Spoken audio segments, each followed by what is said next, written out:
Shalom Uvrachá. Hoje, nossa aula de hoje é sobre a ligação entre a nossa Parashá, Parashat Bamidbar, e a festa de Shavuot. Nosso povo foi contado 3 vezes durante os 40 anos que estávamos no deserto. A primeira vez foi após a saída do Egito, antes de recebermos a Torá, e Moshe Rabbeinu contou ao nosso povo. E esse assunto aparece muito em resumo na Torá, e não aparece que teve alguma instrução em relação a isso. Aparece que o povo era 600 mil homens andando, fora as crianças. Isso foi antes da entrega da Torá, e essa contagem foi por causa da entrega da Torá. Depois, uma segunda contagem aparece em Parashat Kitissá, que Hashem pede para Moshe Rabbeinu contar o povo. Cada um tinha que trazer, aí já entra uma instrução explícita que cada um tinha que trazer meio shekel, e as moedas seriam contadas, e dessa maneira saberíamos quantas pessoas tem. E isso foi ligado ao Mishkan. E nós vemos assim que essa contagem em relação ao Mishkan, ela é a contagem da nossa Parashá. Por quê? O Mishkan, ele foi montado no dia 1º de Nissan.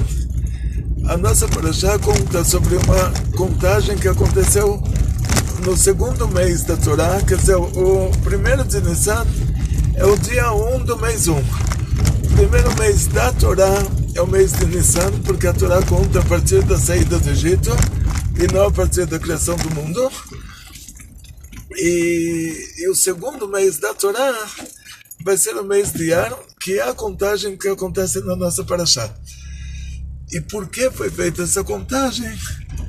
Por causa do Mishkan, por causa da Shekhinah, da presença divina que pairou sobre nós por causa do Mishkan.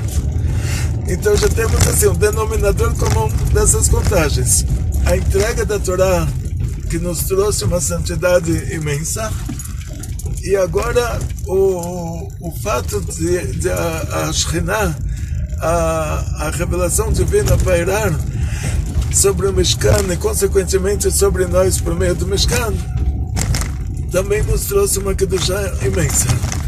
Então, a segunda vez que somos contados, e já o assunto é o mesmo. Terceira vez, quando fizemos o bezerro de ouro, a revelação, a presença divina nos deixou temporariamente. Só que foi só temporariamente. Depois fomos contados. Hashem desculpou nosso povo, fomos contados, e novamente essa revelação divina, a presença divina pairou sobre nós. Essas foram as 3 vezes que fomos contados, e em cada uma das 3 vezes o assunto era a revelação divina pairar sobre nós, a presença divina pairar sobre nós.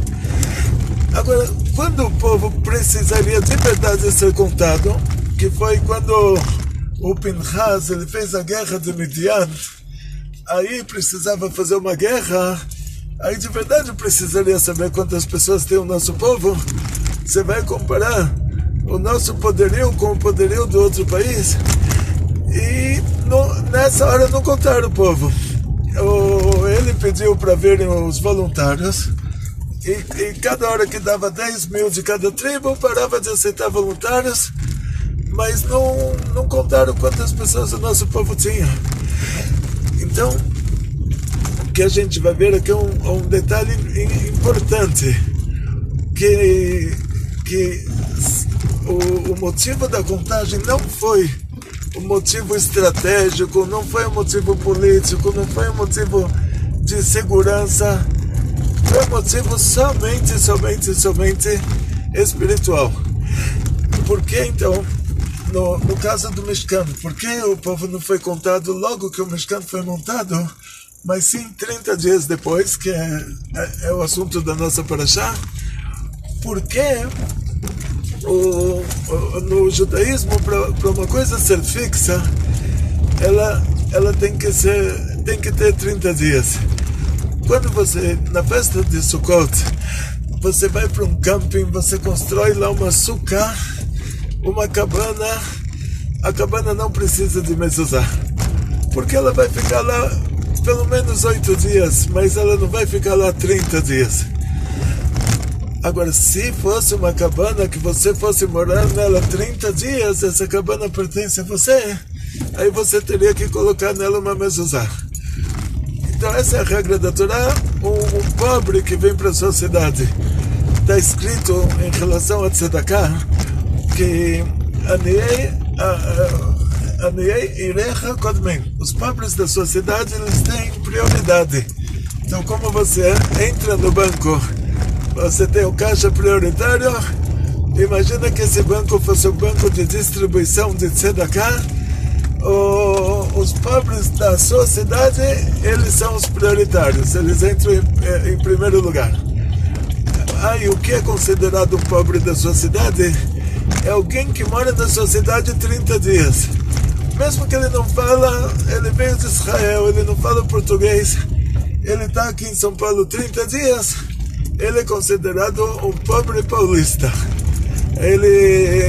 Aí chega um israelense que está aqui 29 dias, e ele entra para receber a tzedakah em primeiro lugar, porque ele é um pobre da sua cidade, e o outro é um pobre que não é um pobre da sua cidade. E o que vai definir isso é o fato de ele estar 30 dias morando aqui. Por causa disso, para fazer a nossa contagem, por causa do Mishkan, o Mishkan teve que existir por 30 dias primeiro, para ser uma coisa fixa, e aí se faz a contagem por causa dele. Então vamos entender qual que é o motivo dessa contagem novamente. Se nós vemos que quando precisou de verdade, por motivos políticos, para fazer uma guerra, aí o nosso povo não foi contado. E agora, essas 3 contagens, quando o povo de Israel saiu do Egito para receber a Torá, e depois para receber a santidade do Mishkan, e depois para receber de volta a santidade que foi perdida por causa do bezerro de ouro, essas 3 vezes nós fomos contados. 2 dessas vezes nós fomos contados de forma indireta. E quando a gente saiu do Egito, não está escrito que Hashem pediu para contar o povo. A Torá já te fala o resultado final, sem dizer como isso foi feito. E aí o que a gente entende, assim, à primeira vista, é assim, que o povo de Israel saiu do Egito, eles tinham status de Bnei Noach, eles cumpriam 7 mandamentos de Bnei Noach. Então eles não estavam num nível assim, de santidade que eles chegaram quando receberam 613 mitzvot. Aí, então, a primeira contagem pode ser que não foi pedido para contar indiretamente, porque eles ainda estavam numa santidade muito baixa. Eles tinham que sair do Egito, receber a Torá, eles estavam em 49 portais, 49 níveis de impureza. Cada dia eles foram refinando um nível, até chegar na entrega da Torá, que aí eles receberam a Torá e eles tiveram uma subida meteórica. Lá nós mudamos o nosso status. Então pode ser que a primeira contagem ela realmente era só para tirar a gente da impureza para a pureza, e lá talvez não, por causa disso não teve necessidade de ser uma contagem indireta. Mas as outras 2, que pelo menos assim aparentemente, né, as outras 2 que a gente já sabe que o povo de Israel já tinha recebido a Torá, já estava num nível de Kedushá muito alto, E agora iria acrescentar a esse nível de Kedoshá, esse nível de santidade, quer dizer, iria receber santidade sobre santidade, aí a contagem teve que ser indireta. Então foram 3 contagens, e a primeira pergunta é, o Rashi explica na nossa parashá, que Hashem, ele nos contou por causa do carinho que ele tem por nós. Então ele nos contou quando nos tirou do Egito, antes de recebermos a Torá, nos contou quando montou o Mishkan, nos contou quando fizemos o bezerro de ouro, para ver quantos sobreviveram das mortes por causa do bezerro de ouro. E aparentemente, sendo que estudamos já que a contagem ela pode trazer consequências, ela traz consequências como se fala assim, negativas, e por causa disso o povo teve que ser contado indiretamente. E por outro lado, depois que você contou eles indiretamente, e a Torá publica que, olha, eles vieram receber a Torá, eles são 600 mil pessoas, tá bom, eles cumpriram os 7 mandamentos, iam receber um upgrade para 613, talvez ainda não houve necessidade de contar indiretamente. Mas aí, da entrega da Torá pro Mishkan, que aí eles já estão numa Kedoshá, numa santidade, eles vão para uma santidade ainda maior. Tiveram que ser contados indiretamente. E a Torá agora te traz todo o cálculo detalhado, quanto tinha cada pessoa, qual era o número de todos. Aí o que adiantou contar indiretamente, se você está revelando agora o resultado final? É tipo assim, se o que é proibido contar é para que ninguém saiba qual que é o número, você contou indiretamente e falou o número, agora todo mundo está sabendo. Então a gente entende que realmente tem um motivo mais profundo do que simplesmente saber qual que é o número, porque se precisassem saber mesmo qual que é o número do nosso povo, isso seria necessário na guerra de Midian, e não para receber a Torá, e não na construção do Mishkan, e não depois do bezerro de ouro, porque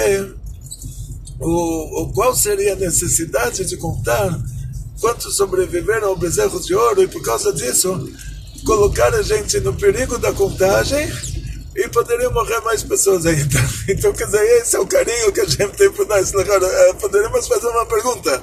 Se a Hashem nos contou por causa do carinho que ele tem por nós, então, por causa do carinho que ele tem por nós, ele não deveria nos contar, para não nos colocar numa situação de perigo. Então, para entender isso, o Pshat, o lado revelado da Torá, não traz nenhuma solução para isso. Então a gente vai mais fundo. Vamos para o Zohar. E o Zohar já aborda esse assunto explicitamente e te traz a necessidade do nosso povo ter sido contado. E é uma coisa simples. Vamos fazer essa conta agora ao contrário. Em Parashat Kitissá, ele tinha dito que a conta, a contagem, o censo, ele traz Ainará. Então esse Ainará, diz o Zohar, é o acesso do lado ruim.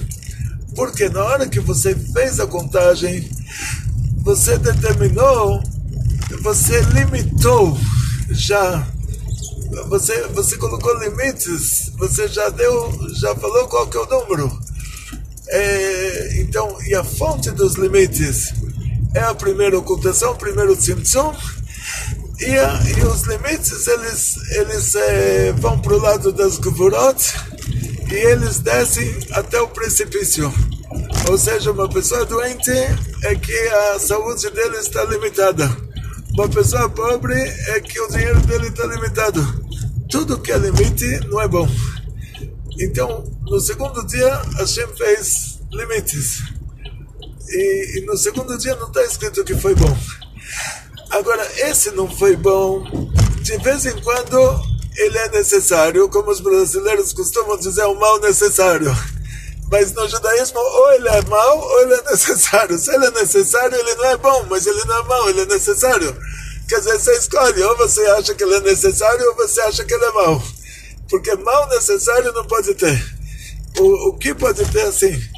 Ou ele é bom, ou ele é necessário, ou ele é ruim. Então, ser bom é como no terceiro dia da criação, que Hashem falou 2 vezes que era bom. Ser necessário é o segundo dia da criação, que Hashem separou entre a água de cima e a água de baixo, fez limites. E tudo que é limite, chamar o limite de bom, não tem como chamar o limite de bom. O limite pode ser necessário, e não só isso, ele pode descer ainda mais e deixar de ser necessário e se tornar um mal. Não tem no judaísmo mal necessário. E depois que ele afunda, ele já não é mais necessário, ele se torna mal. Ele fica um limite maior do que precisa, já é uma coisa ruim. Então, entendemos que aquele primeiro simpsão, ele é a fonte dos corpos, porque o corpo é um limite para a alma. Uma alma sem corpo, ela é uma pessoa morta. Um corpo sem alma também é uma pessoa morta. Então a alma, para interagir no mundo, ela precisa de um corpo. Então, ou seja, a alma é comparada à luz. Para você receber a luz, você precisa de um receptáculo. Então tem uma história muito linda. Tinha um profeta que se converteu ao judaísmo, chamava Obadiah, o profeta Abadias. Ele se converteu, a esposa dele se converteu, ele era um guer do Edom. Ele era alguém que se converteu de um país chamado Edom. E ele trabalhava ele era o chefe de cozinha do rei do reino de Israel, o rei das 10 tribos, que era o Ahav. E a rainha era libanesa, era de Sidon, não era judia. E ela trouxe 400 sacerdotes do Baal, que era a idolatria do Líbano da época, e fez com que o povo lá acrescentou a idolatria dela às idolatrias que já estavam lá no reino de Israel desde a época do Yeravam ben Navat. O Obadiah, o profeta Obadiah, ele era do Edom, se converteu ao judaísmo, ele se tornou um profeta. Olha o nível da pessoa tão alto, tão elevado. E ele trabalhava na cozinha, ele era o chefe da cozinha do rei.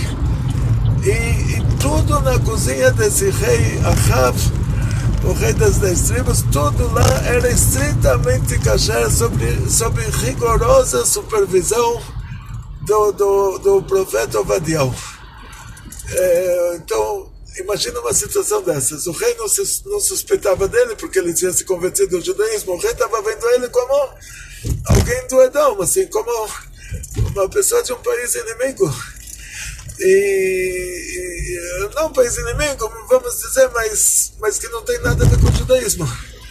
E ele era um judeu religioso, ninguém suspeitava dele. Na hora que a Isabel, que era a rainha libanesa, e ela ouviu que Eliyahu Navi convidou todos para o Monte Carmelo e falou: olha, vamos fazer um concurso aqui. Os sacerdotes do Baal, eles fazem um sacrifício, e Eliyahu Navi, o profeta Elias, também fez o sacrifício dele, e falou: olha, quem for um Deus de verdade vai fazer o fogo para acender o altar descer do céu. E eles lá gritaram, berraram o dia inteiro, o fogo não desceu do céu. Eliyahu Navi falou: Anene, Hashem Anene, desceu o fogo do céu, e foi assim uma coisa fantástica. O povo se impressionou que viu o fogo descendo do céu, então falou: esse Deus existe de verdade. Todo mundo gritou: Hashem Eloquim, que Hashem é Deus. E pegaram os 400 sacerdotes do Baal e fizeram lá a shchita. Nesse caso não adianta que a shchita é kasher, porque não, fizeram lá uma... E a rainha Isabel, ela ouviu isso, E ela falou assim, então eu vou matar todos os sacerdotes, todos os profetas judeus. Aí começou o exército inteiro atrás dos profetas judeus. O Avadiel, ele escondeu 50 profetas em cada caverna, em 2 cavernas. Ele levava comida do palácio do rei, ele pegava empréstimos para manter essas pessoas vivas até conseguir tirar eles de lá. E graças a Deus ele conseguiu, ele salvou 100 profetas. E dizem nossos sábios, nosso povo teve 48 profetas e 7 profetisas. Mas aqui nesse caso do profeta Avadiel, ele próprio salvou 100 profetas. Então por que a Gemara diz que tínhamos 48 profetas e 7 profetisas? Durante toda a nossa história, a história dos profetas que termina com o exílio da Babilônia, porque, dizem nossos sábios, os que são contados são só aqueles que a profecia deles é para o futuro também. Mas aqueles que a profecia deles era só para aquela situação que eles estavam, aí eles não são contados nessa lista de profetas. Então o profeta Avadiel salvou 100 profetas e, continuação da história, ele depois faleceu. O Yoram Ben Achav, que também o profeta Avadiel faleceu, o rei das 10 tribos lá, o rei de Israel faleceu, e agora chega o filho do rei, que é o novo rei, o Yoram Ben Achav. Ele chega para a esposa do falecido profeta Avadiel e fala para ela, o seu marido pegou um empréstimo do meu pai, agora eu sou o novo rei, eu herdei os empréstimos, então se você não me devolve esse dinheiro, eu levo seus 2 filhos como escravos. A mulher entrou em pânico. Chega lá o profeta Elisha, o Eliseu, o sucessor do Eliyahu Navi. Então o Eliyahu Navi faleceu, não faleceu, o Eliyahu Navi está escrito na lista que a gente o Eliyahu Navi subiu vivo para o céu, quer dizer, nos deixou fisicamente. O sucessor foi o Elisha. O Achav, o rei de Israel, faleceu, o sucessor foi o Yoram Ben Achav, e o profeta Avadiel faleceu. Então a gente já está na 2ª geração, só que a mulher também vê os filhos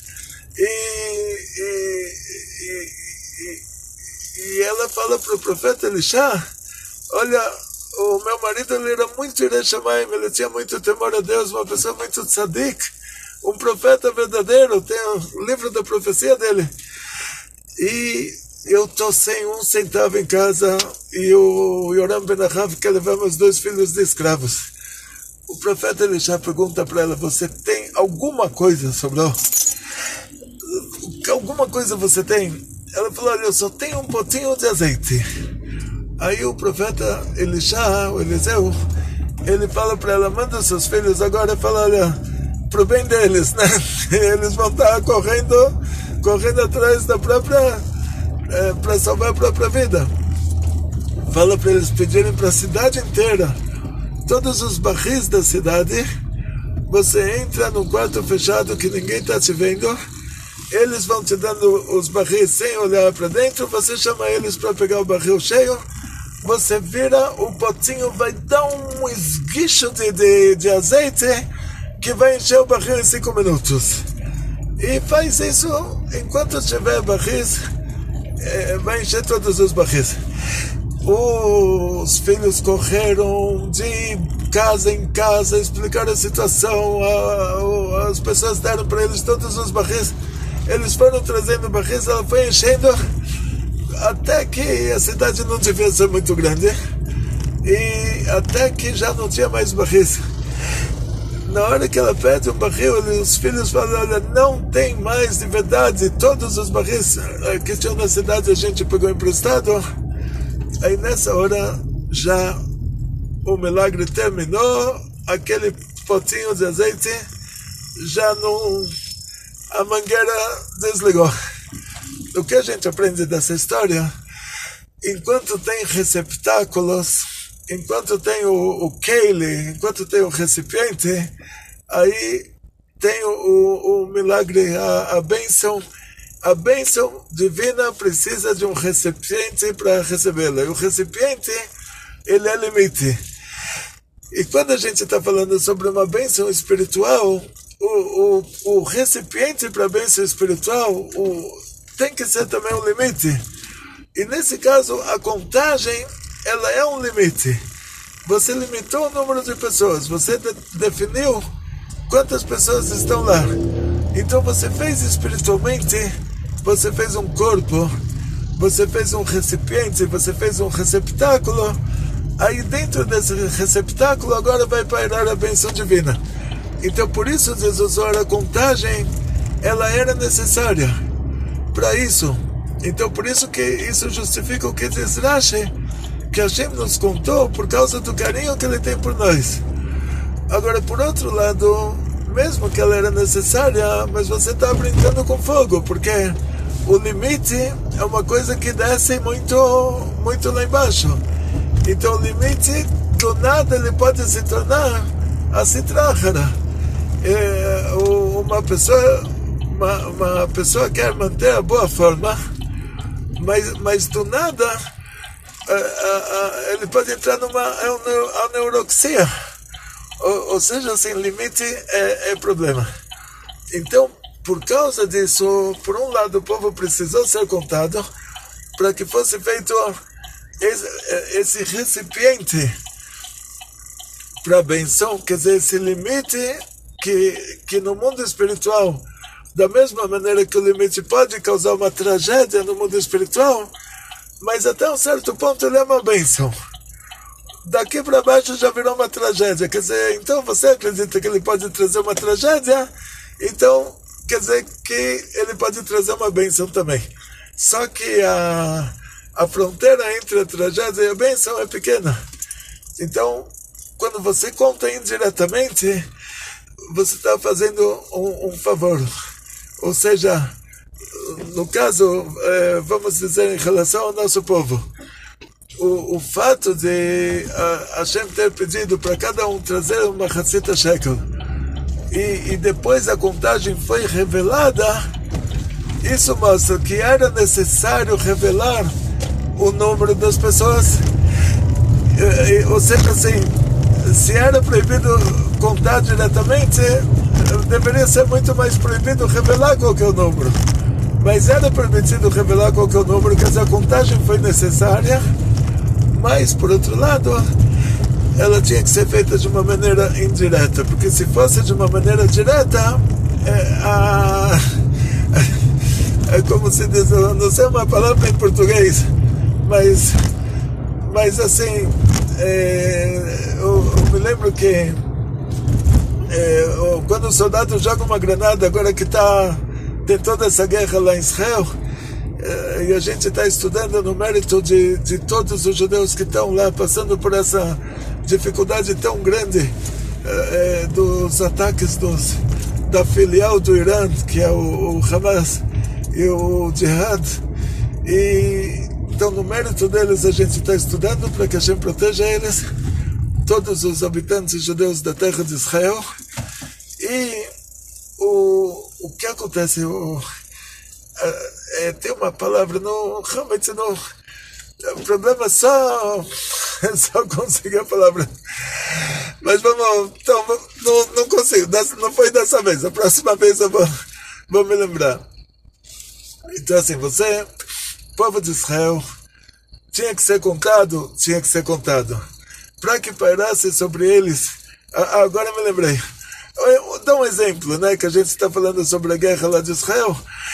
Quando a fábrica de armamentos ela faz uma granada, ela tem que calcular quanto soldado consegue jogar essa granada e sair correndo. E dentro desse tempo, então imagina, ele consegue jogar a granada para 5 metros e ele consegue correr 15 metros. Então a potência da granada, ela tem que ser uma granada que o alcance dela seja menor do que 15 metros. Vamos dizer uma conta desse tipo. A mesma coisa em relação a essa contagem. A contagem, ela é uma bênção, porque ela te traz um barril para ser cheio de azeite, tipo como no exemplo da esposa do profeta Obadiah. Então a contagem, ela te faz o receptáculo para receber a bênção divina, mas ela não pode ser uma contagem direta para que a granada não exploda do lado do soldado. Seria um exemplo assim, quer dizer, ela tem que ter a medida certa, ela tem que ser feita da maneira correta para não se tornar, para não prejudicar quem foi contado. Então, em outras palavras, o povo de Israel foi contado somente 3 vezes e somente por motivos religiosos, para fazerem um receptáculo da santidade que eles receberam com a entrega da Torá, da santidade da Shekhinah, que é a presença divina que pairou sobre nós por causa do Mishkan. E depois que o povo de Israel fez o bezerro de ouro, que aquela santidade que recebemos com a entrega da Torá nos deixou, tivemos que ser contados novamente para que ela voltasse. Então, as 3 vezes que fomos contados, não foi por motivos de senso militar, não foi por motivo de senso político, foi somente para fazer o receptáculo para receber aquela bênção divina. E nós vemos que a contagem, ela foi diferente para os Leviim. A tribo de Levi foi contada à parte, cada tribo foi contada à parte. E alguém fez uma pergunta, eu estou acompanhando, a única coisa que eu acompanho pessoalmente mesmo, assim, os grupos eu não tenho tanto tempo para entrar, mas os comentários no YouTube, que eu agradeço a todos vocês que deixam seu comentário, dão um joinha, os comentários eu acompanho pessoalmente, então sempre que tiver uma pergunta, pode perguntar. E uma mulher perguntou sobre a tribo de Levi, por que eles não foram escravizados. Então, eles têm uma santidade a mais, e por causa disso eles foram contados separadamente. E o motivo que eles não foram escravizados, diz o Zohar, tudo que tem de ruim nesse mundo, você pode trocar isso por um assunto espiritual. Então estava decretado, por causa que eles eram reencarnação da geração que causou o dilúvio e morreu feliz antes do dilúvio. Eles eram reencarnação da segunda chance que eles tiveram, que era a geração que fez a Torre de Babel, falou para todo mundo que foram para o céu e não tinha Deus, pode matar, pode roubar e tudo mais. E eles eram reencarnação da Sodoma e Gomorra.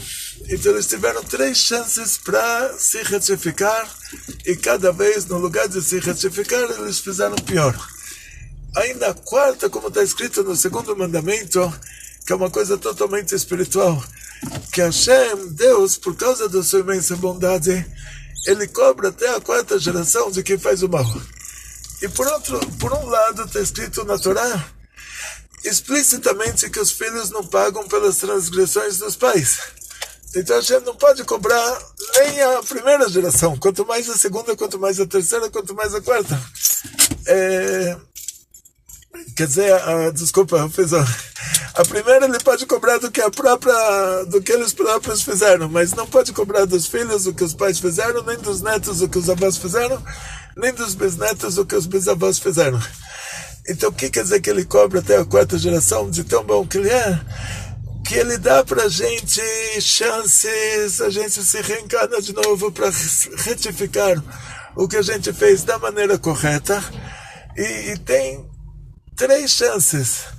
Na 4ª ele cobra, já a gente não precisa fazer nada, a criança nasceu, 3 reencarnações antes, 4 reencarnações antes, ele era a pessoa que causou o dilúvio por meio das atrocidades que ele fez, e aí ele morreu feliz antes do dilúvio, achou que foi esperto, teve uma chance de se retificar, fez a Torre de Babel, fez pior, teve outra chance, fez a Sodoma e Gomorra.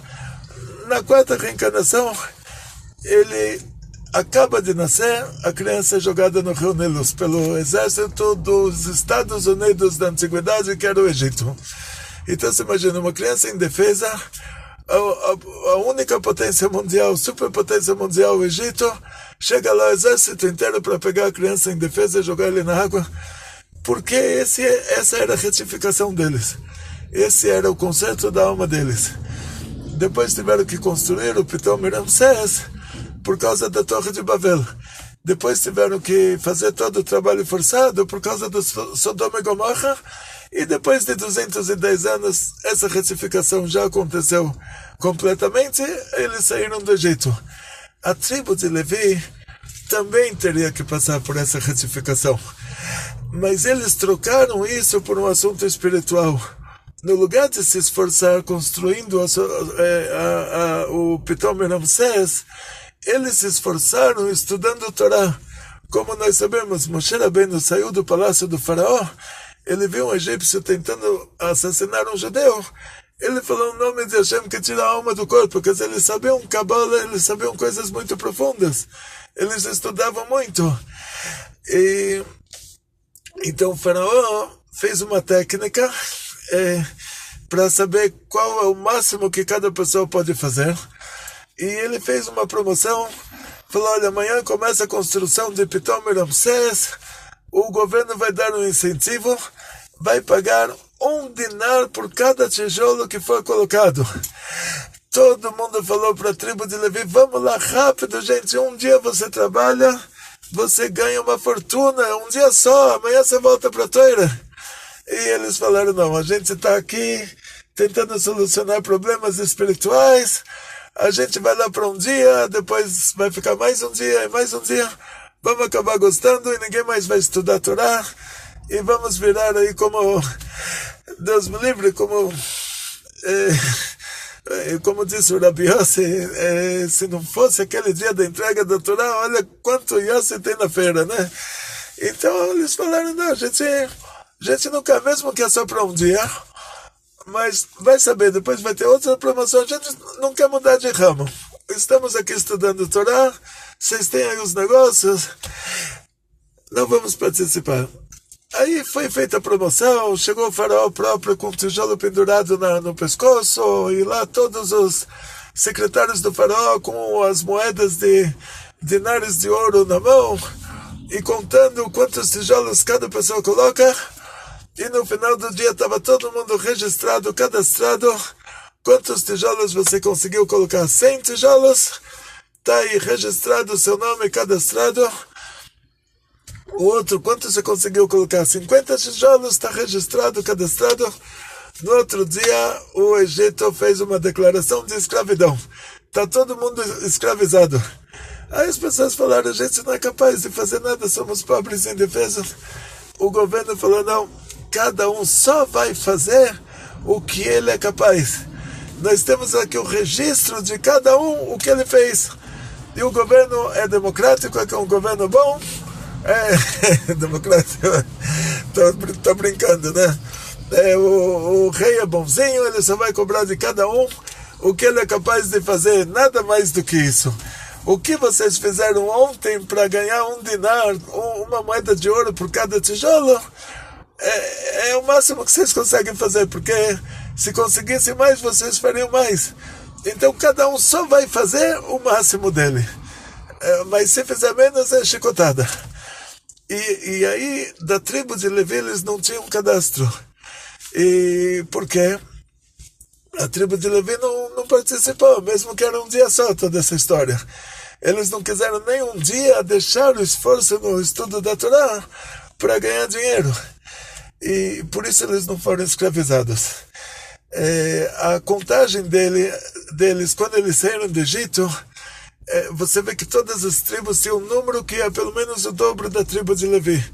Quando desceram para o Egito, o Yaakov desceu com 12 filhos. Quando saíram, eles eram 13 tribos, porque o Yosef deu origem a 2 tribos, Efraim e Menashe.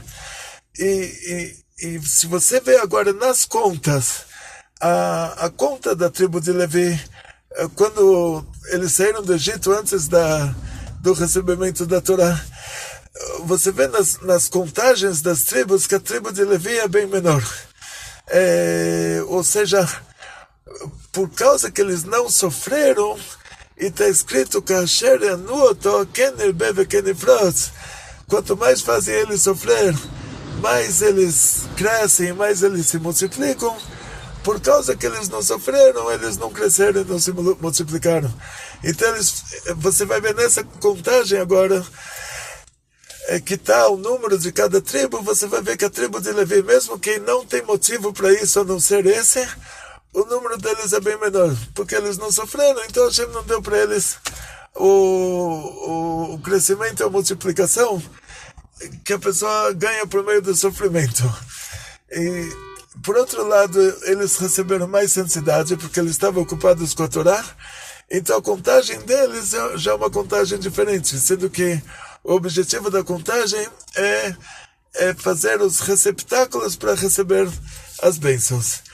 Então a contagem tinha que ser indireta para não ter a quebra, para não dar o efeito contrário.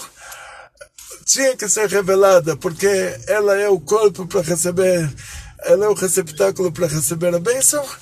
Ela foi diferente para cada categoria, porque cada categoria tinha um nível espiritual diferente, e a festa de Shavuot está vinculada a essa contagem por causa disso.